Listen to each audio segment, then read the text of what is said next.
PoK के वापस हिंदुस्तान में मिलने की तैयारियां इस वक्त जोरों शोरों से चल रही हैं।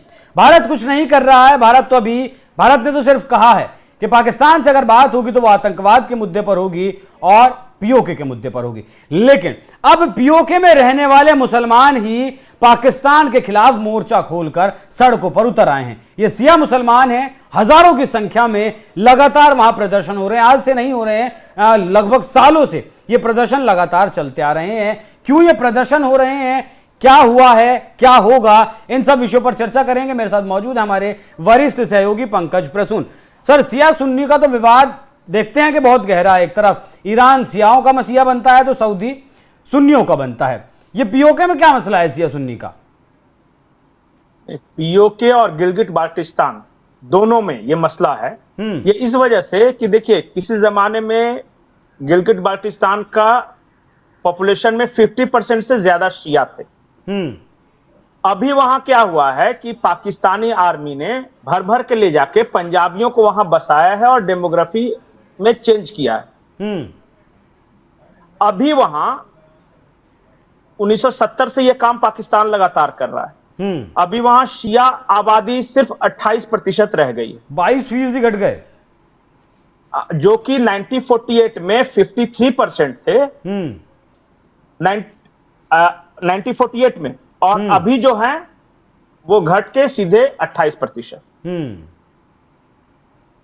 तो डेमोग्राफी चेंज के खिलाफ अब वहां के शियाओं में क्या हो रहा है, एक और बदलाव अभी आया है।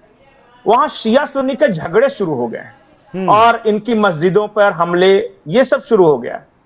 अब शियाओं ने इसके खिलाफ मोर्चा खोल दिया और एक नारा जो कि पूरे पाकिस्तान में, चाहे वो सिंध में आप जाइए वहां पे लग रहा है, बलूचिस्तान में जाइए वहां पे लग रहा है, खैबर पख्तूनख्वा में जाइए वहां पे लग रहा है, और अब पीओजेके में लग रहा है, पाकिस्तान ऑक्युपाइड जम्मू कश्मीर में। मैं चाहता हूं कि सबसे पहले उस प्रदर्शन की तस्वीर एक बार फुल फ्रेम में दिखा दें।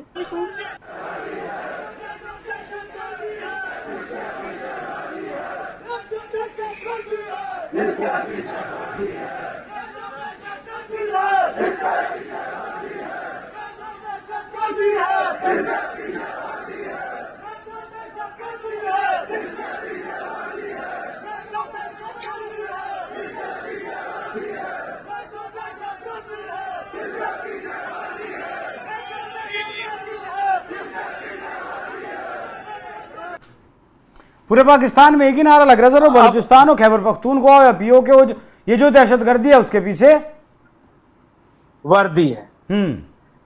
अब मैं बताता हूं कहानी क्या है कहानी की। ये पहाड़ी इलाका है पीओजेके या गिलगिट बाल्टिस्तान। यहां पे पाकिस्तान क्या कर रहा है, हाइड्रो इलेक्ट्रिक प्रोजेक्ट बना रहा है।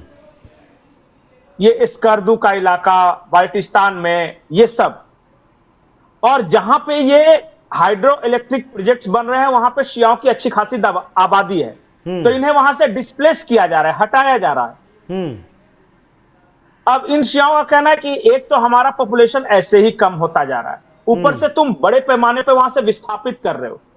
इसके खिलाफ ये प्रोटेस्ट था। दूसरी मांग इनकी ये थी कि ठीक है, हाइड्रो इलेक्ट्रिक प्रोजेक्ट लगाओ, लेकिन उससे जो बिजली बनती है वो गिलगिट बाल्टिस्तान या पीओजेके को दो। तुम सारी की सारी बिजली ले जा रहे हो पंजाब। मतलब कि विस्थापन हम झेलें और बिजली हमारी पंजाबी यूज करें, ये कैसे? और इसके खिलाफ प्रोटेस्ट शुरू हुए शुरुआत में। अब पाकिस्तानी फौज को आप जानते ही हैं, जैसे ही ये इन लोगों ने प्रोटेस्ट शुरू किया, पाकिस्तानी फौज को एक ही चीज आती है, लाठियां बरसाना। उन्होंने इन पे लाठीचार्ज कर दी, गोलीबारी कर दी। इसमें 3 शियाओं की मौत हो गई। उनमें से एक 17 साल का बच्चा भी था। अब इसके खिलाफ ये और अलग अलग शहरों में, जैसे नागर एक शहर है वहां पे, बाल्टिस्तान शहर है वहां पे, स्कर्दू शहर है वहां पे, गिलगिट है, इन सब में धीरे धीरे करके प्रोटेस्ट शुरू हो गए। और इस प्रोटेस्ट को दबाने के लिए पाकिस्तानी फौज ने क्या किया कि वहां पे जो सुन्नी आबादी थी और जो यहां से पंजाब से जो लेके गए थे, उन सबको इनके खिलाफ खड़ा कर दिया। उन लोगों ने अब इन पे हमले कर दिए। पूरा मामला जो हाइड्रो इलेक्ट्रिक प्रोजेक्ट को लेकर विरोध था, वो पूरा मामला शिया बनाम सुन्नी बना दिया गया और पाकिस्तानी फौज शिया सुन्नियों के पीछे जाकर खड़ी हो गई। ठीक है, मैं चाहता हूं कि एक बार जो मंच पे क्या स्टेज कुछ पे लोग बोल वहां रहे हैं, कह रहे हैं वो सुनना एक बार पहले जरूरी है, सुनवाइएगा जरा। अपने लिए फख्र समझा है। आज हम इन बल्तिस्तान के रहने वाले मलऊनों को ये बताना चाहते हैं कि वो कभी ये मुतालबा करते हैं कि हम फिजाई हुदूद का इस्तेमाल करके इस्लामाबाद जाएंगे, लेकिन इन मलऊनों को पता नहीं है कि फिजा के अंदर भी इंशाअल्लाहुल अजीज सहाबा के परवाने, सहाबा के मस्ताने, सहाबा के दीवाने तुम्हें टकरा जाएंगे और तुम्हें पास पास करके रख देंगे। और तुम्हारे लिए हम इस 500 किलोमीटर में बसने वाले मुसलमान तुम्हारे लिए इन 500 किलोमीटर के अंदर कब्रिस्तान बना देंगे। लिहाजा यहाँ बिल्कुल भी ये लोग मतलब पाकिस्तानी सेना को, सरकार को तो टॉलरेट करने के लिए तैयार नहीं है।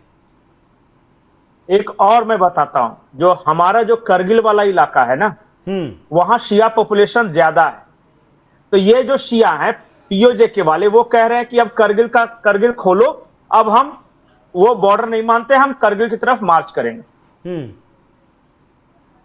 अब मैं आपको आबादी बताता हूं, कहां कहां ये प्रदर्शन हो रहे हैं और कहां शियाओं का कितनी आबादी है। गिलगिट में 60% शिया है, 40% सुन्नी है। हुंजा एक शहर है, वहां 100% इस्माइली है। उसके बाद नागर है, 100% शिया है। पुनियाल है 100% इस्माइली, यासीन 100% इस्माइली, इस्कोमन में 100% इस्माइली है। गुप्पीज एक है जगह, वहां पे 100% इस्माइली, चिलाज 100% सुन्नी। अस्तोर में 90% सुन्नी और 10% शिया, और बाल्टिस्तान में 98% शिया और 2% सुन्नी। मतलब जहां जहां ये प्रोटेस्ट हो रहे हैं, जैसे बाल्टिस्तान में हो रहा है वहां 98% शिया है, या फिर ये जहां हो रहा है नागर में हो रहा है वहां 100% शिया है। गिलगिट में हो रहा है जहां 60% शिया है। तो जहां शियाओं की आबादी है वहां तो ये प्रदर्शन खूब हो रहे हैं, लेकिन जहां इस्माइली और सुन्नी है वहां पे इनको दबा दिया जा रहा है। और पाकिस्तानी सेना का सारा अत्याचार शियाओं के खिलाफ है। ये चल रहा है खिलाफ मैंने सुना है बहुत जुल्म करते हैं वहां। अहमदिया को उन लोग मुसलमान मानते ही नहीं है। अहमदिया को कि कई अहमदियों की हत्या कर दी गई। कराची में एक डॉक्टर साहब थे, वो अपने क्लिनिक में बैठे हुए थे, सिर्फ इसलिए गोली मार दिया कि वो अहमदिया थे।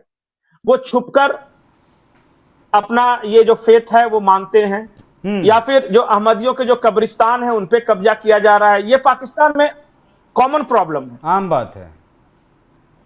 हाँ, वहां मुसलमानों में देखिए क्या होता है कि वो अहमदिया को नहीं मानते, बोहरा कम्युनिटी को मुसलमान नहीं मानते, इन सबको नहीं मानते। और शिया सुन्नी जो दो हैं, सुन्नी जो है वो शियाओं को नहीं मानते मुसलमान। और देखा होगा शियाओं की मस्जिदों पर कितने हमले हुए हैं। तो ये पाकिस्तान में सेक्टेरियन वायलेंस बहुत पुराना है और अक्सर होता रहता है।